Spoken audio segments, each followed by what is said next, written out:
When most people think about networking, they get an icky feeling, they feel gross.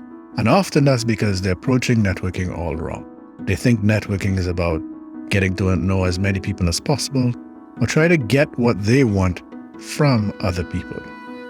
There are three approaches that really help in building out your network. When you meet new people, focus on identifying what they value.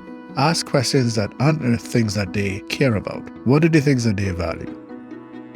Look for segue points at which you could turn or pivot the conversation in a direction that's interesting to you and the other person. And find ways to help the other person.